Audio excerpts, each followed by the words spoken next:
ഭാവതീവ്രമായ ആഖ്യാനം കൊണ്ട് ശ്രദ്ധേയമായ അനുഭവക്കുറിപ്പാണ് സന്തോഷ് ഏച്ചിക്കാനത്തിൻ്റെ മധുരക്കിഴങ്ങിൻ്റെ രുചി.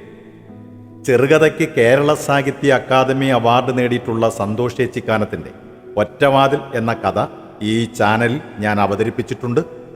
മധുരക്കിഴങ്ങിൻ്റെ രുചി എന്ന അനുഭവക്കുറിപ്പിലൂടെ ഒരു സഞ്ചാരം വർഷങ്ങൾക്ക് മുമ്പാണ്.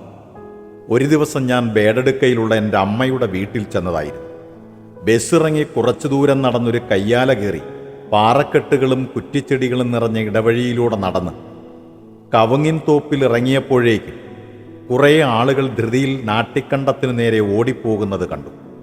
പച്ചക്കറികൾ വളർന്ന് കണ്ണെത്താ ദൂരത്തോളം പച്ച നിറം വ്യാപിച്ചു കിടക്കുന്ന വയലിലേക്ക് നോക്കിയപ്പോൾ അവിടെയും കുറേ ആളുകൾ കൂടിയിട്ടുണ്ട്.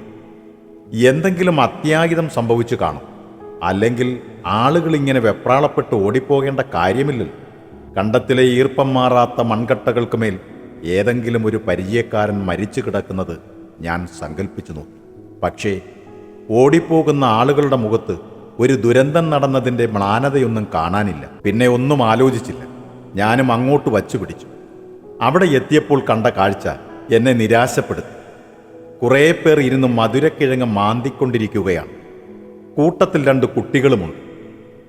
ഇത് കാണാനാണോ ആളുകൾ ഇങ്ങോട്ട് ഓടിപ്പാഞ്ഞു വന്നത്? നെൽകൃഷി കഴിഞ്ഞാൽ ആളുകൾ പച്ചക്കറികളും മധുരക്കിഴങ്ങും മുതിരയും ചെറുപയറും ഒക്കെ കൃഷി ചെയ്യും. ഇതിലെന്താണിപ്പോൾ ഇത്ര അത്ഭുതം? അത്ഭുതമുണ്ട്, ചെറിയോനേട്ടൻ പറഞ്ഞു. ഞങ്ങളുടെ നാട്ടിലെ പ്രായം കൂടിയ കൃഷിക്കാരനും കന്നുകാലി ചികിത്സകനുമാണ് അദ്ദേഹം. കാര്യം പിടികിട്ടാതെ ഞാൻ ചെറിയോനേട്ടനെ നോക്കി. ചെറിയോനേട്ടൻ ഞങ്ങളുടെ ഗ്രാമത്തെ അത്ഭുതത്തിൻ്റെ പരകോടിയിലെത്തിച്ച, മരണത്തിനു മേൽ ജീവിതത്തിൻ്റെ വിളവെടുപ്പ് നടത്തിയ 2 പിഞ്ചു കുഞ്ഞുങ്ങളുടെ ആത്മവിശ്വാസത്തിൻ്റെ കഥ പറഞ്ഞു തുടങ്ങി. 8 വയസ്സുകാരനായ സുജിത്തും 6 വയസ്സുകാരിയായ സുനിതയുമാണ് ഇതിലെ മുഖ്യ കഥാപാത്രങ്ങൾ. അച്ഛനും അമ്മയും ഇല്ലാത്ത 2 അനാഥ കുട്ടികൾ. അവർക്കൊരമ്മയുണ്ടായിരുന്നു, പേര് നാരായണി. ഇവർക്ക് പുറമെ 2 പെൺമക്കൾ കൂടി നാരായണിക്കുണ്ട്, രുക്മിണിയും രാഗിണിയും. അവർ അമ്മയോട് തങ്ങൾ ആരുടെ മക്കളാണെന്ന് ചോദിച്ചിട്ടില്ല. അവർ അതൊട്ട് പറഞ്ഞിട്ടുമില്ല. രുക്മിണിയെയും രാഗിണിയെയും വിവാഹം കഴിച്ച പുരുഷന്മാരും അത് ചോദിച്ചിട്ടില്ല. നാരായണി കാഴ്ചയിൽ അതിസുന്ദരിയായി. അവർ അടുത്ത വീടുകളിലെ എച്ചിൽപാത്രങ്ങൾ വെണ്ണീറിട്ട് നിരന്തരം കഴുകുകയും പഴങ്കഞ്ഞി കുടിക്കുകയും ബാക്കി വന്ന ആഹാര സാധനങ്ങൾ കിണ്ണത്തിൽ പകർന്ന് വീട്ടിൽ കൊണ്ടുപോയി അമ്മ ചോയിച്ചിക്കും 100 കഴിഞ്ഞ അമ്മൂമ്മ കുഞ്ഞമ്മയ്ക്കും മക്കൾക്കും കൊടുക്കുകയും ചെയ്തു. രാഗിണിയും രുക്മിണിയും ഞങ്ങൾ കുട്ടികളോടൊപ്പം കളിച്ചു, കഥ പറഞ്ഞു. സ്കൂളിൽ പോയി ഒന്നിച്ചിരുന്ന് പഠിച്ചു. 7ാം ക്ലാസ്സിലെത്തിയപ്പോഴേക്കും രാഗിണിയും അത് കഴിഞ്ഞ് രുക്മിണിയും പഠനം നിർത്തി. തുന്നലിനും ബീഡിപ്പണിക്കുമൊക്കെ പോയി തുടങ്ങി. 2 പേരെയും കാണാൻ ചന്തമുള്ളതുകൊണ്ട് ആലോചനയുമായി ആദ്യം വന്ന പയ്യന്മാർക്ക് തന്നെ നാരായണി 2 പേരെയും കെട്ടിച്ചു കൊടുത്തു. അവരുടെ കല്യാണത്തിന് പണവും പച്ചക്കറികളും അരിയും പൈസയുമായി കഴിയുന്ന വിധത്തിലൊക്കെ നാട്ടുകാർ സഹായിച്ചു. 2 മക്കളും പോയപ്പോഴാണ് നാരായണിക്കൊരാലോചന വന്നത്. ആദ്യം വേണ്ട എന്നൊക്കെ പറഞ്ഞ് നാരായണി പിടിച്ചു നിൽക്കാൻ നോക്കി. ചോയിച്ചിയും കുഞ്ഞമ്മയും ചത്തുപോയ നീ ഒറ്റയ്ക്കാവൂലേ? 2 പെൺമക്കളെയും മംഗലം കഴിച്ചു കൊടുത്തില്ലേ? ഇനി നിനക്കൊരു ജീവിതം വേണ്ടേ നാരായണി? ചിലർ പറയുന്നത് ശരിയാണെന്ന് നാരായണിക്ക് തോന്നി. ഒരു ദിവസം നാരായണിയെ കുറച്ചകലെ നിന്ന് വന്ന ഒരാൾ കല്യാണം കഴിച്ചു കൊണ്ടുപോയി. ഒരു 60കാരനാണ്, പക്ഷേ നല്ല സ്വഭാവഗുണമുള്ള മനുഷ്യനാണ്. പ്രഗത്ഭനായ ആശാരി, കാഴ്ചയിൽ പക്ഷേ വളരെ ദുർബലൻ. ഇതിനകം ജീവിതത്തിലുണ്ടായ 3 മരണങ്ങൾ അയാളെ വല്ലാതെ തളർത്തിക്കളഞ്ഞിരുന്നു. തൻ്റെ സൗന്ദര്യവുമായി ചേർത്ത് വയ്ക്കാൻ പറ്റില്ലെങ്കിലും ആ മനുഷ്യൻ്റെ കൂടെ നാരായണി പോയി. അയാളിൽ നാരായണിക്ക് 2 മക്കളുണ്ടായി. ആ കുഞ്ഞുങ്ങളാണ് ഈ കഥയിലെ കഥാപാത്രങ്ങളായ സുജിത്തും സുനിതയും. സുജിത്തിന് 6 വയസ്സായപ്പോൾ നാരായണിക്ക് അജ്ഞാതമായി ഏതോ രോഗം പിടിപെട്ടു. 4ാമത്തെ മരണത്തിന് സാക്ഷിയാകേണ്ടി വരുമോ എന്ന ഭയവും കുറ്റബോധവും ആശാരിയെ പിടികൂടി. വൈകാതെ നാരായണി മരിച്ചു. സുജിത്തും സുനിതയും അനാഥരായി. അവർ അമ്മൂമ്മയുടെ വീട്ടിലെത്തി. അതിനകം മുതുമുത്തശ്ശിയായ കുഞ്ഞമ്മ മരിച്ചുപോയിരുന്നു. പറക്കമുറ്റാത്ത പേരക്കുട്ടികളെ പോറ്റാൻ 75കാരിയായി ചോയിച്ചി അടുത്ത വീട്ടിലെ പാത്രങ്ങൾ കഴുകി.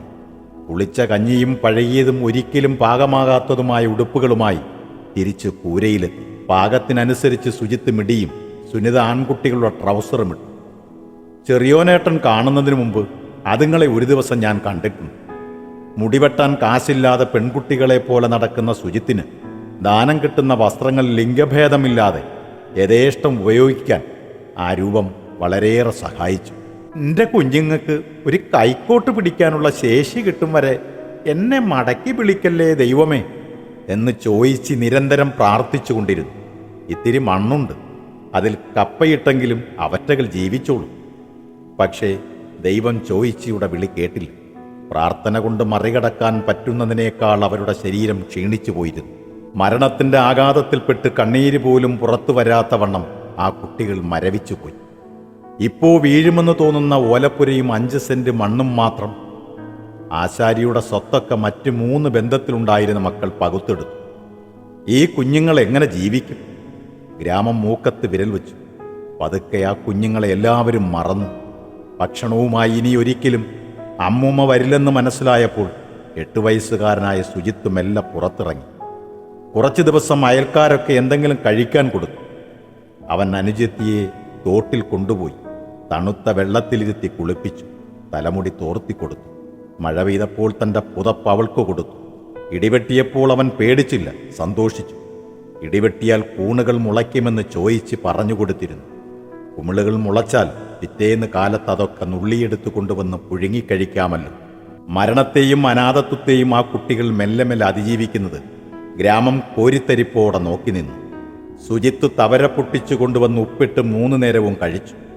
ചോദിച്ച് ആഗ്രഹിച്ചിരുന്നത് പോലെ ഒരു ദിവസം അവന് ചായ്പിൽ വെച്ച് തൂമ്പ എടുത്തുയർത്താൻ പറ്റി. അപ്പോഴേക്കും വയലുകൾ കൊയ്ത്തു കഴിഞ്ഞു നിൽക്കുന്ന സമയമായിരുന്നു. ആളുകൾ പച്ചക്കറിയും മധുരക്കിഴങ്ങും നടാനുള്ള ഒരുക്കത്തിലാണ്. കുറച്ച് കാശ് കൊടുത്ത് 4-5 മാസത്തേക്ക് വയൽ പാട്ടത്തിനെടുത്തിട്ടാണ് ആളുകൾ കൃഷി ഇറക്കുക.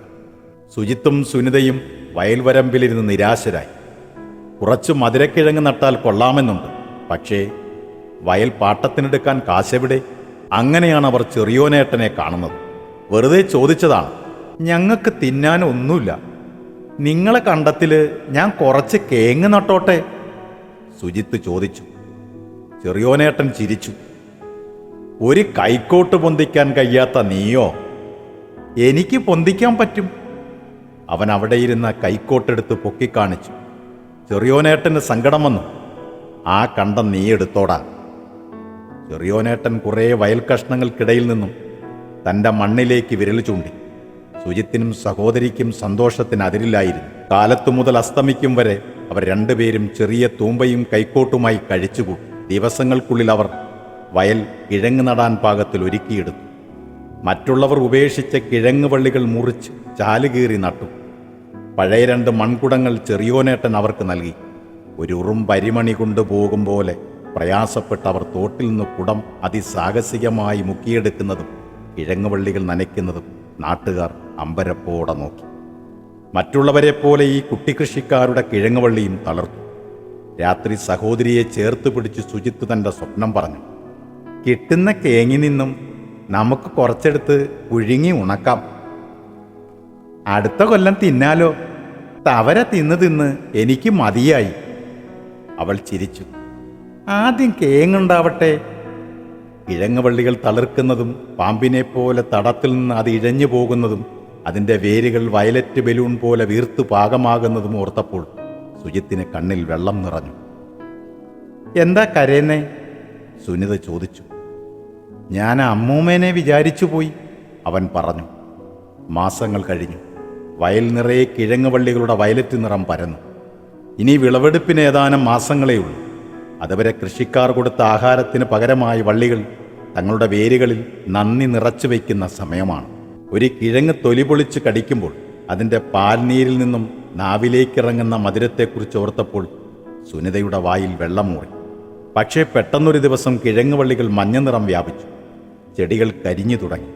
കണ്ണെത്താ ദൂരത്തോളം വയൽ മുഴുവൻ മരണത്തിൻ്റെ മഞ്ഞനിറം വ്യാപിക്കുന്നത് കണ്ട് കൃഷിക്കാർ നെഞ്ചത്ത് കൈവച്ചു. ഇത്രയും നാളത്തെ അധ്വാനം വെറുതെയായി. പല പ്രതിമരുന്നുകളും തളിച്ചു നോക്കി, രക്ഷയില്ല. ഈ രോഗം വന്നാൽ വേരുകൾ വലുതായി കിഴങ്ങുകൾ ഉണ്ടാവില്ല. ഇത്തവണത്തെ കൃഷിയിൽ ഭീമമായ നഷ്ടമുണ്ടാകുമെന്ന് പരിചയസമ്പന്നരായ കർഷകർ വിധിയെഴുതി. അവർ വെള്ളമൊഴുപ്പും വളം ചേർക്കലും നിർത്തി. സുനിതയ്ക്കും സുജിത്തിനും ഒന്നും മനസ്സിലായില്ല. അവർ എന്നും കാലത്ത് കണ്ടത്തിലിറങ്ങി ചെടികളെ നനച്ചുകൊണ്ടിരുന്നു. കുട്ടികളുടെ മണ്ടത്തരമോർത്ത് മറ്റു കൃഷിക്കാർ ചിരിച്ചു. തങ്ങളുടെ വിശപ്പിനപ്പുറം മറ്റൊന്നും അവർക്ക് ആലോചിക്കാൻ സമയമുണ്ടായിരുന്നില്ല. വിളവെടുപ്പ് വന്നു. നിരാശരായി തൂമ്പയുമായ ആളുകൾ വയലിലേക്കിറങ്ങി മാന്താൻ തുടങ്ങി. നീണ്ട് പാതി വഴിയിൽ വെച്ച് വളർച്ച മുരടിച്ചു പോയ വേരുകൾ വലിച്ചെടുത്ത് പ്രാഗിക്കൊണ്ട് ഓരോരുത്തരായി വലിച്ചെറിഞ്ഞു. ചിലർ കൃഷി ചെയ്ത വയലുകൾ അങ്ങനെ തന്നെ ഉപേക്ഷിച്ചു. എല്ലാവരും പോയപ്പോൾ സുനിതയും സുജിത്തും വയലിലേക്ക് ഇറങ്ങി. തൂമ്പ കൊണ്ട് മണ്ണ് നീക്കിയതും ചുവന്ന ശംഖ് പോലെ മണ്ണിൽ കമിഴ്ന്നു കിടക്കുന്ന കൂറ്റൻ കിഴങ്ങുകൾ. അവർക്കതിലൊന്നും അതിശയം തോന്നിയില്ല. അവർ നഷ്ടങ്ങളെപ്പറ്റി ആ നിമിഷം വരെ ആലോചിക്കുകയോ ആകുലപ്പെടുകയോ ചെയ്തിട്ടില്ല. ഈ സംഭവം ഗ്രാമത്തിൽ പെട്ടെന്ന് വാർത്തയായി. അത്ഭുതം കാണാൻ നാട്ടുകാർ ഓടിക്കൂടി. ആ വിളവെടുപ്പിൽ അവരും ചേർന്നു. കിഴങ്ങുകൾ നിറയ്ക്കാൻ ചാക്കില്ലാതെ ആളുകൾ മറ്റു വീടുകൾ അന്വേഷിച്ചു പോയി. ഈ സമയത്താണ് എൻ്റെ വരവ്. ഞാൻ നോക്കി. മധുരക്കിഴങ്ങ് ചാക്കുകൾക്കിടയിൽ 2 കുഞ്ഞു കിഴങ്ങുകളെ പോലെ സുജിത്തും സുനിതയും. അവരുടെ ആത്മവിശ്വാസത്തിൽ നിന്ന് വെള്ളവും വളവും വലിച്ചെടുത്ത് വളർന്ന ആ കിഴങ്ങുകളിൽ ഒരെണ്ണം കടിച്ച് ഒരു ജന്മം മുഴുവൻ മധുരിച്ചുകൊണ്ട് ഞാൻ തിരിഞ്ഞു നടന്നു.